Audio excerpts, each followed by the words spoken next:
तो ये समझिए कि हमारा टारगेट इस सीरीज का अचीव हो चुका है। ठीक है, ये टारगेट आ जाने के बावजूद भी मैंने बुक नहीं किया। वो क्यों नहीं किया? क्योंकि आपको एक कॉन्सेप्ट समझाना है कि भैया किस दिन हम लंबा टारगेट का वेट कर सकते हैं, किस दिन हम अपना टारगेट बड़ा रख सकते हैं। ठीक है, तो यहाँ पे पहले हमने अपना टारगेट को बढ़ा लिया है और इसलिए मैंने अभी ये कोई डिसाइड नहीं किया कि 280 पे ही रखूंगा इसको, लेकिन इसको मैंने यहाँ से उठा के ऊपर इसलिए रख दिया कि ये हमारा टारगेट हिट करके हमें बाहर ना कर। ठीक है, तो अब यहाँ पे देखना ये है कि अब हमारा ये पहले टारगेट आता है या नहीं आता है, फिर उसके बाद में मैं समझाता हूँ कि भैया मैंने इसको एक्सटेंड क्यों किया। ठीक है, और कैसे हम पहचानेंगे कि आज हमारा बड़ा टारगेट आ सकता है। ठीक है, थोड़ा सा वेट करते हैं। अभी फिलहाल हमारा यहाँ पे 6,000 रुपए के आसपास चल रहा है। उसके बावजूद भी मैंने यहाँ पे कोई भी पोजीशन बुक नहीं किया, जबकि ये मार्केट अपने हाई के पास आ चुका है। और हाई के पास आने के बाद में मान लीजिए कि आपको भी पता है कि हाँ, डे हाई जो होता है या स्विंग हाई जो होता है वो रेजिस्टेंस की तरह काम करता है। उसके बावजूद भी मैं यहाँ से बाहर नहीं निकल रहा हूँ। क्यों? क्योंकि कल उसी चीज को मैंने आपको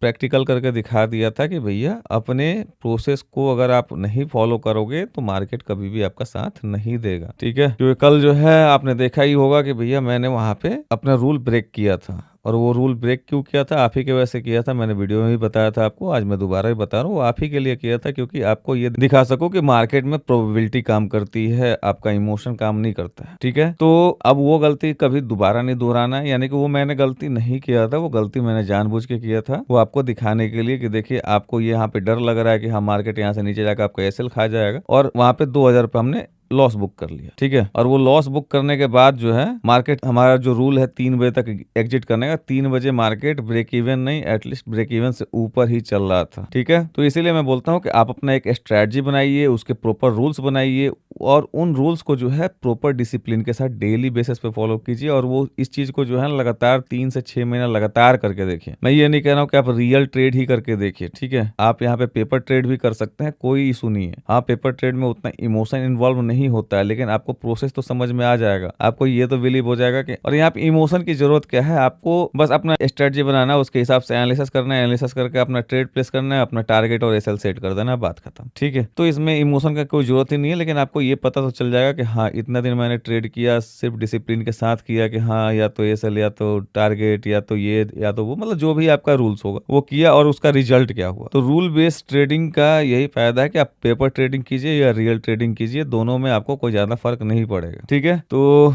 अब देखते हैं यहाँ पे हमारा ये फर्स्ट टारगेट, यानी जो हमारा ये सीरीज का टारगेट है वो देता है या नहीं देता है। सीरीज का टारगेट दे दिया तो समझिए कि हमारा ये ट्रेड सक्सेस हो गया। उसके बाद में अब ये सेकेंड टारगेट मेरा मिले ना मिले उससे कोई फर्क नहीं पड़ता है। हो सकता है कि इसके ऊपर से आके फिर मेरा एसएल हिट कर दे, उससे कोई भी फर्क नहीं पड़ता है। ठीक है, सीरीज का ट्रेड ये, और ये सीरीज मैंने ये एक्सटेंड किया, मुझे कोई